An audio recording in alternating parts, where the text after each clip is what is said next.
गन्ना किसान दलित पड़ोही व जमींदार मियां की 30वीं पुण्यतिथि मनाई गई। जनपद कुशीनगर के थाना रामकोला अंतर्गत त्रिवेणी इंजीनियरिंग लिमिटेड चीनी मिल रामकोला के कैंपस में 1992 में गन्ना मूल्य के भुगतान को लेकर किसान आंदोलन हुआ था। उस समय भाजपा की सरकार थी और कल्याण सिंह मुख्यमंत्री थे। इस आंदोलन में पुलिस की बर्बरता का शिकार गोली से शहीद दलित पड़ोही व जमींदार मियां शहीद हो गए। उन किसानों की शहादत में पूर्व की भांति इस बार भी 30वीं पुण्यतिथि मनाई गई, जिसमें मुख्य रूप से सपा के पूर्व राज्य मंत्री राधेश्याम सिंह के नेतृत्व में कार्यक्रम का आयोजन किया गया, जिसमें समाजवादी पार्टी के दिग्गज नेताओं के साथ हजारों कार्यकर्ता मौजूद रहे। मीडिया से बातचीत के दौरान पूर्व राज्य मंत्री ने बताया कि 1992 में चीनी मिल पर बकाया भुगतान को लेकर किसानों ने आंदोलन किया था। भाजपा सरकार की पुलिस ने अपनी बर्बरता दिखाई और पुलिस के गोलियों से 2 किसान शहीद हुए, जिसमें पड़ोही दलित दूसरा जमींदार मियां की शहादत हो गई। सैकड़ों किसानों का हाथ पैर तोड़कर देवरिया जेल में डाल दिया गया। मुझे भी देवरिया जेल में अड़ाल दिया गया। जेल से रिहाई के बाद हमने यह प्रण किया कि किसान जमींदार मियां दलित पड़ोही की शहादत दिवस को 10 सितंबर को हमेशा याद किया जाएगा। कार्यक्रम में पूर्व विधायक पूर्णमासी देहाती ने कहा, वर्तमान सरकार किसान विरोधी सरकार है। पूर्व मंत्री ब्रह्मा शंकर त्रिपाठी ने कहा, महंगाई चरम सीमा पार कर रही है। किसान के पास फसल में दवा पानी डालने के लिए रुपए नहीं है, नौजवान बेरोजगार है। संजय यादव का कहना है, यह सरकार पूंजीपतियों की सरकार है। किसानों का कर्ज माफ नहीं किया जाता है। अदानी और अंबानी का कर्ज माफ कर दिया जाता है। किसान का कर्जा माफ क्यों नहीं किया जाता है? पूर्व एमएलसी रामावत यादव ने कहा, वर्तमान सरकार सरकारी संस्थाओं को निजीकरण कर रही है। 2 करोड़ युवाओं को रोजगार देने की बात कहकर सरकार बनी, जो फेल साबित हो रहा है। आज बेरोजगार युवाओं के ऊपर लाठियां बरसाई जा रही हैं। किसानों के गन्ने का भुगतान कप्तानगंज चीनी मिल अभी तक किसानों के गन्ने का मूल्य बकाया है।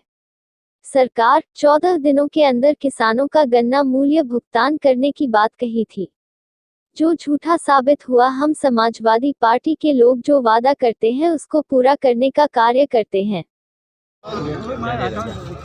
एक काला दिवस के रूप में हम लोग मनाते हैं। भारतीय जनता पार्टी की सरकार थी। 10 सितंबर 1992 में 10 करोड़ रुपया गन्ना मूल्य बकाया था और चीनी मिल मालिकों ने कह दिया था कि हम चीनी मिल नहीं चलाएंगे। इसको लेकर के हम लोगों ने आंदोलन शुरू किया। आंदोलन के 1 महीने बाद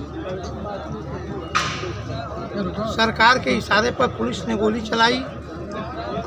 9 सितंबर की रात में हम लोगों को गिरफ्तार करके थाने में बंद किया गया और पुलिस की गोली से हमारे 2 साथी शहीद हुए, एक पड़ोही दलित और एक जमींदार मियां, और सैकड़ों किसानों के हाथ पैर तोड़ करके देवरिया की जेल में बंद किया गया। जेल से रिहा होने के बाद हम लोगों ने तय किया कि हर साल 10 सितंबर को हम लोग शहादत देने वाले किसानों की याद में शहीद दिवस मनाएंगे। आज जो स्थिति 2010 में रामकोला की थी, आज वही स्थिति कुशीनगर जिले के कप्तानगंज क्षेत्र के गन्ना किसानों की है। आज 44 करोड़ रुपया गन्ना किसानों का कप्तानगंज चीनी मिल पर बकाया है, जहां एक तरफ चीनी मिल मालिक ने कह दिया कि हम 44 करोड़ गन्ना मूल्य भुगतान नहीं करेंगे और दूसरे तरफ कह दिया कि हम चीनी मिल भी नहीं चलाएंगे, और सरकार कान में तेल डाल करके सोई हुई है। आज जब मैंने प्रशासन से कहा कि हम आज के दिन ज्ञापन देंगे, तो एसडीएम ने कहा कि आज छुट्टी का दिन है, हम ज्ञापन नहीं लेंगे। तो मुझे अपने तेवर में बात करना पड़ा।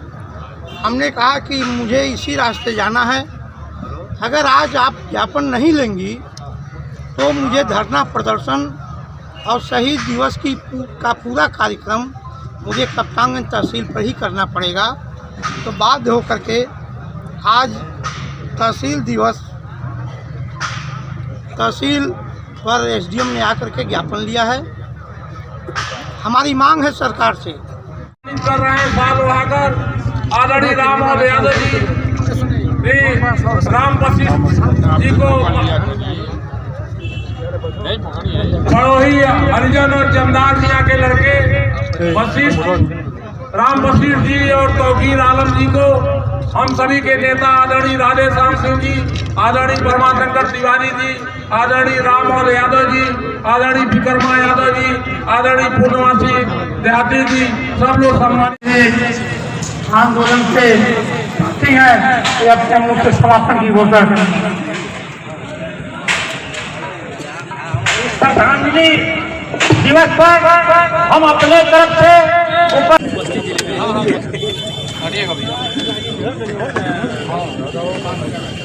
जी अभी शहीद स्मारक पे कार्यक्रम हुआ, उस पर क्या संदेश देना चाहेंगे?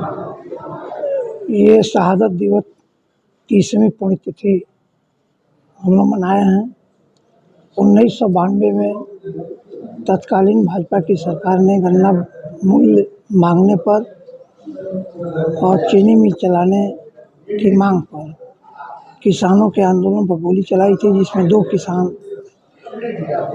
पड़ोही दलित और जमींदार मियाँ शहीद हो गए थे और सैकड़ों किसानों के हाथ पैर तोड़ करके देवरिया की जेल में हमारे साथ बंद किया गया था।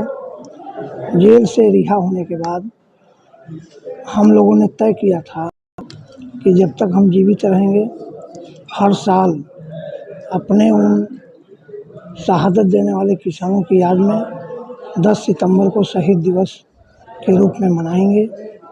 लगातार 29 साल तक हम लोग मनाए हैं। ये 30वां वर्ष शहादत दिवस है के रूप में मनाया गया। इस शहादत दिवस के मनाने से हर किसानों के अंदर संघर्ष की ऊर्जा आती है। आज जो स्थिति कप्तानगंज चीनी मिल पर है, वर्ष 2021-22 का 44 करोड़ गन्ना मूल्य बकाया और मिल मालिक का कहना है कि हम चीनी मिल नहीं चलाएंगे। यही स्थिति 1992 में रामकोला चीनी मिल पर थी, जो आज कप्तानगंज में है। अगर कप्तानगंज में चीनी मिल नहीं चली और बकाया मूल्य नहीं मिला तो किसान बर्बाद हो जाएंगे। आज हम लोगों ने वहाँ के एसडीएम को, कप्तानगंज के एसडीएम को ज्ञापन दिया है और 1 महीने का अल्टीमेटम दिया है। अगले 10 अक्टूबर को कप्तानगंज तहसील में हम लोग घेरा और डेरा डालो आंदोलन करेंगे। मुख्य मांग रहेगी कि चीनी मिल चलाओ और बकाया गन्ना मूल्य का भुगतान करो। शहादत संघर्ष की ऊर्जा देता है। विधायक जी, जैसा कि अभी जो इस समय वर्तमान सरकार है और जिस तरह का प्रशासनिक व्यवस्था चल रहा है, इस पर क्या कहेंगे? ये सरकार पूरी तरह से अपने चुनावी एजेंडे पर फेल है। इस सरकार ने वादा किया था कि 100 दिन में हम महंगाई कम कर देंगे, हम 2022 तक किसानों की आय दोगुनी कर देंगे। यहाँ तक कि पड़ौना में प्रधानमंत्री जी ने कहा था कि 15 लाख रुपया सबके खाते में हम भेज देंगे। पड़ौना की बंद चीनी मिल 100 दिन में चला देंगे। एक भी मांग को भाजपा ने पूरा नहीं किया। ये लोग न बिजली की बात करेंगे, न ये लोग विकास की बात करेंगे, न ये लोग किसान की बात करेंगे, न नौकरी की बात करेंगे। एक-एक करके पूरी सरकारी विभाग को ये लोग बेच रहे हैं। सभी सरकारी विभागों को इन्होंने आउटसोर्सिंग कर दिया है। नौकरी कहीं मिल नहीं रही है, नौजवान बेरोजगार हैं, पूरी तरह से किसान फेल है। सिर्फ हिंदू मुसलमान के नाम पर, ये लोग धर्म के नाम पर राजनीति कर रहे हैं। आखिर ये कब तक? अब किसानों को जगना पड़ेगा, नौजवानों को जगना पड़ेगा और लोकतंत्र को बचाने के लिए इस सरकार को हटाना पड़ेगा। ये किसान विरोधी सरकार है, गरीब विरोधी सरकार है। मोदी जी ने कहा था कि हम देश नहीं बिकने देंगे, देश की एक एक कंपनियां ये बेच रहे हैं। एक बार और पुनः सरकार बना लेंगे तो देश की मिट्टी भी बेच देंगे। हम अभी बीच में आपका सुरक्षा व्यवस्था खींच लिया गया और आप जनता के हित के लिए लड़ाई लड़ते हैं, तो क्या ये सरकार आपकी सुरक्षा व्यवस्था कर रही है कि नहीं? गोरखपुर मंडल में सर्वाधिक जनता के बीच में हम रहने वाले। और ऐसे ही लेटेस्ट खबरों के लिए हमारे जासूसी न्यूज़ चैनल को लाइक, शेयर एवं सब्सक्राइब करें और बेल आइकन को दबाना।